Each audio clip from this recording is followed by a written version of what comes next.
ये बात साल 2020 की है। पानीपत का एक कॉलेज आर्य कॉलेज पढ़ता है। यहाँ पर एक लड़का अपनी बहन को कॉलेज में छोड़ने के लिए जैसे ही जाता है तो गेट पे अभी बहन को छोड़ा ही था कि अचानक से उसकी एक सहेली आ जाती है। जब सहेली आती है, उस सहेली ने उस लड़की के भाई को देखा और भाई ने उस लड़की को देखा। बार बार दोनों एक दूसरे को देख रहे थे एक ही टकटकी से, और ऐसा लग रहा था जैसे कि उनको एक दूसरे से पहली नजर का प्यार हो गया है। लड़की जब कॉलेज के अंदर जाती है तो अपनी सहेली से पूछती है कि आज तुम्हें ये छोड़ने के लिए कौन आया था, कौन था वो? तो लड़की बताती है कि वो मेरा भाई है। भाई देखने में वाकई हैंडसम होता है, अच्छा लंबा चौड़ा होता है। उसके बाद फिर जैसे ही वो लड़की यानी कि अपने भाई के साथ घर पहुंचती है तो भाई ने फिर यही पूछा कि वो लड़की कौन थी जो तुम्हें गेट पर लेने के लिए आई थी। अब जैसे क्या वो लड़की उतावली हो रही थी उस लड़की के बारे में जानने के लिए, ठीक वैसे ही लड़का अपनी बहन से उस लड़की के बारे में जानने के लिए उतावला हो रहा था, और दोनों एक दूसरे के बारे में अब जान जाते हैं, पहचान जाते हैं कि आखिरकार कौन है। अगली मुलाकात होती है तो अगली मुलाकात के बाद दोनों की बातचीत का सिलसिला शुरू हो जाता है, और देखते ही देखते कब दोनों के बीच में दोस्ती हो जाती है पता ही नहीं चलता। आखिरकार वक्त आगे बढ़ने लगता है और दोनों की बातचीत का सिलसिला लगातार चल ही रहा था। कुछ दिन के बाद लड़की की दिल्ली पुलिस में नौकरी लग जाती है, लेकिन लड़का भी कम नहीं था, उसकी भी रक्षा मंत्रालय में एज ए क्लर्क नौकरी लग जाती है। दोनों ने साथ साथ जीने मरने की कस्में खाई ही ली थी, दोनों कामयाब हो ही चुके थे। और परिवार वालों से जब बातचीत करते हैं तो परिवार वाले कहते हैं कि दोनों की जातियां बिल्कुल अलग हैं, इसलिए इस रिश्ते को हम बिल्कुल भी मंजूरी नहीं दे सकते। आखिरकार जब दोनों ने जिद कर ली कि शादी करेंगे तो एक दूसरे से करेंगे, बाकी किसी से और से करेंगे ही नहीं, परिवार भी टूट जाते हैं और उन दोनों की धूमधाम से शादी हो जाती है। शादी हो जाती है, जिंदगी में सब कुछ ठीक ठाक चल रहा था, लेकिन कोई नहीं जानता था एक दिन अखबार में बड़े बड़े अक्षरों में खबर छपती है कि जो जिस लड़की से एक दूसरे से वो प्यार करते थे, लव मैरिज की थी, उसके बाद फिर उस लव मैरिज को अरेंज मैरिज में बदला था, उसी बीच में कत्ल हो जाता है। कत्ल वो भी भयानक रूप में। और जब इस कत्ल के बारे में लोगों को पता चलता है तो लोगों को यकीन नहीं हो रहा था। क्या है पूरी कहानी, इस कहानी से समझते हैं। आदाब, नमस्कार, सत श्री अकाल। मैं उस्मान सैफी। आज की जो सच्ची घटना मैं आपको सुनाने जा रहा हूँ, ये सच्ची घटना है राष्ट्रीय राजधानी दिल्ली का एक इलाका है मोहन गार्डन, और तारीख है 22 जनवरी 2026 की रात लगभग 10 बजे के आसपास का वक्त हो रहा था। अंकुर नाम का एक लड़का पहले तो अपनी पत्नी से झगड़ा कर रहा है, जिसकी पत्नी का नाम काजल होता है, और वो इतना गुस्से में आ जाता है, तुरंत ही अपने साले को यानी कि निखिल को फोन लगाता है। और निखिल को फोन लगाने के बाद वो समझाता है कि अपनी बहन को समझा लो, जब देखो हमेशा मुझसे झगड़ा करती रहती है, जब देखो बदतमीजी करती रहती है, मैं कुछ कहूंगा तो ये मुझसे कुछ उल्टा ही बोलेगी। इस तरह की बात थी। आखिरकार भाई ने कहा कि आप परेशान मत होइए जीजा जी, मुझे बात कराइए, मैं बात करना चाहूंगा। अब निखिल ने अपनी बहन यानी कि काजल से बातचीत करने का सिलसिला जैसे ही शुरू किया है तो काजल ने एक के बाद एक लगातार शिकायतें करना शुरू कर दिया। शुरू से आखिर तक उसको क्या दिक्कत है, क्या परेशानी है, क्या नहीं, झगड़े की क्या वजह थी, कहाँ से शुरू हुआ था झगड़ा, और ये मुझसे क्या कह रहे हैं, ये मुझसे क्यों जिद पकड़ रहे हैं। जब इस तरह की बात थी, इसी बीच में न जाने क्यों अंकुर को क्या होता है, वो एकदम से फोन छीनता है। फोन छीनने के बाद वो कहता है कि देख लेना, रिकॉर्डिंग कर लेना, अब मैं आज इसको जान से ही मार दूंगा। कुछ इसी अंदाज में, शायद उसके मारने का इरादा था या नहीं था, ये तो खैर कुछ नहीं कह सकते। लेकिन इसी बीच में एक चीख की आवाज आती है, और जैसी चीख की आवाज आती है तो फोन कट हो जाता है। फोन कटने के बाद निखिल फिर से अपनी बहन को फोन लगाने की कोशिश कर रहा था, बातचीत करने की कोशिश कर रहा था। उधर से जब फोन उठाया जाता है तो बहन फोन नहीं उठाती, बल्कि उसका जीजा जो अंकुर होता है वो फोन उठाता है। जैसे अंकुर फोन उठाता है तो इधर से पूछा जाता है क्या बात है, ये चीखने की आवाजें क्यों आ रही थी, क्या दिक्कत हुई, क्या परेशानी हुई। वो निखिल इतना ज्यादा परेशान था, उसे डर लग रहा था कि आज कुछ ज्यादा ही बड़ी बात हो गई।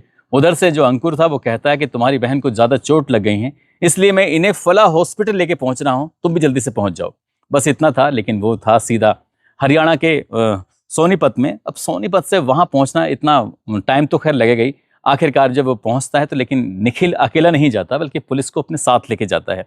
जब पुलिस को साथ लेके जाता है, हॉस्पिटल में इलाज चल रहा था, डॉक्टरों से बातचीत की जाती है। डॉक्टर ने मिलने के लिए साफ ही इनकार कर दिया था, ब्रेन पूरी तरह से डेड हो चुका था, वो काम करने की स्थिति में था ही नहीं। तभी निखिल पूछता कि आखिरकार क्या हुआ। तो कभी तो वो कहता है कि वो गिर गई थी तो इसलिए चोट लगी, कभी कहता है कि वो दीवार पे उसका सर लग गया था इसलिए चोट लगी थी, कभी वो कहता है कि उसका जो गुलदस्ता था वो उसको लग गया है। यानी कि अलग अलग तरह के बयान थे, अलग अलग तरह के बारे में बातचीत कर रहा था। पुलिस ने इस मामले में संबंधित धाराओं में मुकदमा भी दर्ज कर लिया, और डॉक्टरों ने अपना काम करना शुरू कर दिया, इलाज करने की तमाम कोशिशें कर रहे थे। जैसे जैसे वक्त आगे बढ़ रहा था वैसे वैसे स्थिति में कोई सुधार नहीं हो रहा था, इसलिए उसे हायर मेडिकल सेंटर यानी कि इस दिमाग का इलाज अच्छे से बताया जाता है कि गाजियाबाद के यशोदा में हो सकता है, आपको इन्हें वहां लेके जाना चाहिए। अब हॉस्पिटल यशोदा में जाके भर्ती करा दिया जाता है। 22 तारीख की रात को ये घटना होती है। 22, 23, 24, 25 इस तरह से एक एक दिन गुजर रहा था और 27 जनवरी 2026 की सुबह लगभग 5:30 या 6 बजे के आसपास का वक्त हो रहा था। काजल अब इस दुनिया में नहीं है, ऐसी खबरें अब चारों तरफ फैलनी शुरू हो जाती हैं और 28 जनवरी 2026 को खबर अखबार में भी प्रकाशित हो जाती है कि काजल की हत्या हो गई है। और वो कोई सामान्य खबर नहीं छपी थी, बल्कि उसके बारे में फिर पूरी जो उसकी डिटेल थी, पूरी कहानी थी, वो प्रकाशित होती है। दरअसल काजल जो होती है वो लगभग 3 महीने के आसपास की गर्भवती होती है और उसको लगभग 1.5 साल का आसपास का एक बालक होता है जिसका नाम रियांश होता है और वो दिल्ली पुलिस की स्पेशल सेल की स्वाट टीम की वो तैनाती होती है उसमें, और वो कमांडो होती है। दरअसल कमांडो की वजह से ही, और उसमें बताया जाता है कि काजल के सिर में डंबल मार के उसी के पति ने उसकी हत्या कर दी है। इतना था, अब हर कोई यही जानने की कोशिश में जुट जाता है कि क्या है पूरा मामला। दरअसल मूल रूप से हरियाणा के सोनीपत में एक जगह लगती है गन्नौर का ही रहने वाला अंकुर होता है और गन्नौर के ही एक बड़ा गांव की रहने वाली होती है काजल। काजल के पिता राज मिस्त्री का काम करते हैं, कंस्ट्रक्शन का काम करते हैं और काजल शुरू से ही पढ़ने में बेहद होशियार होती है। काजल जब अपने कॉलेज में जाया करती थी पढ़ने के लिए तो उसी की सहेली के माध्यम से अंकुर से पहली मुलाकात होती है और पहली ही मुलाकात में इन दोनों को एक दूसरे से बेइंतहा प्यार हो जाता है। दोनों के बीच में प्यार हो जाता है। साल 2020 की बात है। 21 और 22 जैसी आता है तो साल 2022 में काजल की दिल्ली पुलिस में नौकरी लग जाती है सिपाही के तौर पर। लेकिन वो पढ़ने में होशियार थी, उसके काम करने का तरीके बहुत ज़्यादा अच्छे थे, इसलिए उसको स्वाट टीम का वो हिस्सा बना लिया जाता है। उसे एज ए कमांडो की तरह उसे ट्रीट किया जाता था, कमांडो की जैसी उसकी नौकरी हो जाती है। अब कुछ ही दिन बीते थे, मुश्किल से मुश्किल 5 महीने के आसपास या 6 महीने के आसपास अंकुर के बारे में भी खबर फैल जाती है कि अंकुर को रक्षा मंत्रालय में क्लर्क की नौकरी मिल गई है और दोनों ही एक दूसरे से बेइंतहा खुश थे और दोनों ही अपनी अपनी लाइफ में अब सक्सेस भी हो चुके थे क्योंकि उनके जो करियर था पूरी तरह से सेट हो चुका था। अब दोनों शादी करने के फैसले में जुट जाते हैं, लेकिन परिवार वाले मना कर रहे थे। लेकिन दोनों ने ऐसी जिद की कि दोनों के ही परिवार वाले टूट जाते हैं। जब परिवार वाले टूट जाते हैं, आखिरकार शादी की तारीख तय होती है। पहले होता है तिलक। तिलक था 23 नवंबर 2023 को गन्नौर के ही बैंकेट हॉल में उसका तिलक हो रहा था और इसी बीच में एक बुलेट मोटरसाइकिल दी जाती है, साथ ही सोने की चैन दी जाती है और 2100 रुपये दिए जाते हैं। जैसे ये 2100 रुपये की बात सामने आती है तो लोगों को यकीन नहीं हो रहा था कि लड़के की रक्षा मंत्रालय में क्लर्क की नौकरी है, सरकारी नौकरी है और 2100 रुपये दिए हैं। इसी बात को देखते हुए चारों तरफ चर्चा का विषय बन जाता है। हर कोई बस इसी बारे में बातचीत कर रहा था क्योंकि तिलक में जो इतने पैसे दिए थे वो पैसे कम लग रहे थे।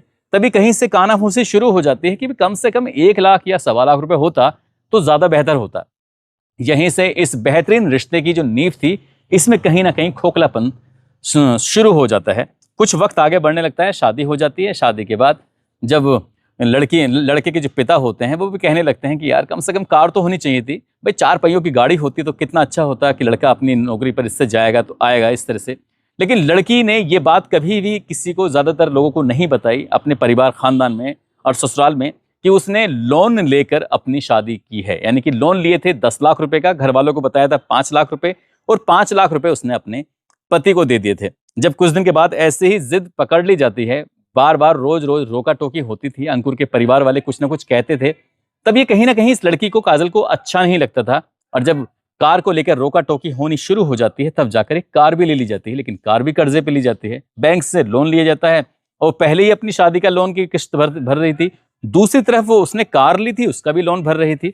अब घर में रोज रोज झगड़े होने लगते हैं। जब रोज रोज झगड़े होते थे, अंकुर अभी तक इन झगड़ों से पूरी तरह से अनभिज्ञ था, अनजान था, क्योंकि घर में ही कहीं ना कहीं उसके ससुराल वाले काजल के परेशान किया करते थे। और एक दिन अंकुर ने ये सब अपनी आंखों से देख लिया। अंकुर को लगता है कि अगर ये लड़की यहां रहेगी तो इसे घर वाले रोज रोज परेशान करते रहेंगे, इसलिए उसने दिल्ली की तरफ रुख कर दिया और दिल्ली में ही मोहन गार्डन में उसने अपना एक फ्लैट ले लिया। फ्लैट में ये पति और पत्नी आराम से रहने लगते हैं, बच्चा भी साथ में रहने लगता है।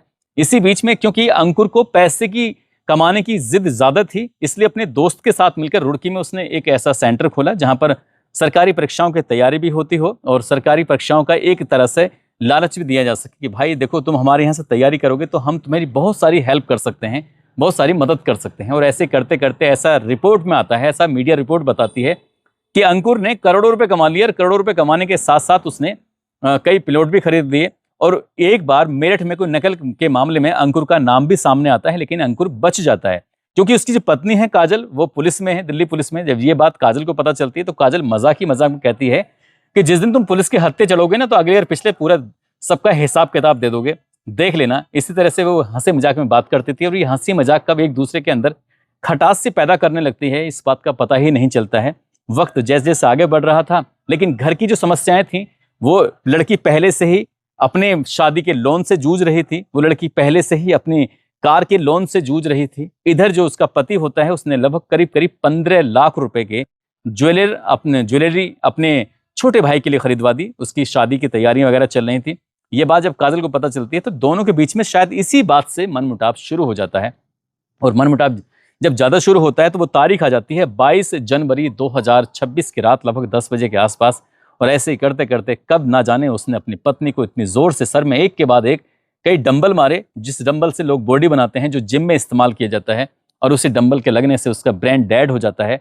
और इसीलिए 27 जनवरी 2026 की सुबह लगभग 5:30 या 6 बजे के आसपास उसकी मौत हो जाती है। फिलहाल पुलिस ने इस आरोपी को गिरफ्तार किया। गिरफ्तार करने के बाद संबंधित धाराओं में जो धाराएं थी वो एक्स्ट्रा बढ़ा दी गई और उसको जेल भेज दिया। और जब ये बात लोगों को पता चलती है तो यकीन नहीं हो रहा था कि जो दोनों एक दूसरे के साथ जीने मरने की कस्में खा रहे थे, वही एक दूसरे की जान के प्यास हो जाते हैं। हालांकि एक दूसरे की नहीं, बल्कि अंकुर अपनी प्रेमिका, अपनी पत्नी की जान का प्यासा हो गया था। परिवार वाले जो होते हैं काजल के, वो कहते हैं कि इस मामले में अंकुर अकेला दोषी नहीं है, बल्कि उसके जो परिवार के लोग हैं, उसकी बहनें हैं, उसकी माँ, उसके बाप और भी जो जिम्मेदार हैं, इनके खिलाफ भी कानूनी कार्रवाई होनी चाहिए। फिलहाल पुलिस इस मामले की जांच पड़ताल में जुटी हुई है कि आखिरकार कौन कौन दोषी हैं, उनके खिलाफ कार्रवाई करने की पुलिस बातचीत कर रही है। लेकिन एक घर से जिस बच्ची का शुरू से पढ़ने में लिखने में होशियार होती है, उसने किसी तरकीब से नौकरी हासिल की थी और अपनी नौकरी में भी वो अव्वल दर्जे में काम कर रही थी, उसकी ही हत्या कर दी जाती है। ये दिल्ली पुलिस के लिए एक बड़ी क्षति के रूप में देखा जा रहा है। दोस्तों, इस पूरे घटनाक्रम को सुनाने का उद्देश्य किसी को परेशान करना नहीं है, किसी का दिल दुखाना नहीं है, बल्कि आपको जागरूक करना है, आपको सचेत करना है। और जाते जाते ये सानवी प्रजापति हैं, आज इनका जन्मदिन है। इनको जन्मदिन की बहुत बहुत शुभकामनाएं, बहुत बहुत मुबारकबाद। और कुछ लोगों ने नाम लेने की अपील की है, जिसमें सुप्रिया चौहान, सूर्या कुशवाहा, कंगना शर्मा, निशिकांत तिवारी, शोभना यादव, गुमान सिंह पंजाब से, अंजलि राजपूत, योगेश यादव, हिम्मत सिंह राठौर राजस्थान से, उदय चौधरी जोधपुर से, सीमा कृष्णा जांगड़ा हरियाणा से, निरंजन सिंह पीलीभीत से, मोहम्मद फैज, रोशनी पाल उनकी बेटी हैं, रीनू, सुभाष साहनी बिहार से, सुधीर कुमार। आप सब लोग अपना ख्याल रखें, सुरक्षित रहें। जय हिंद, जय भारत।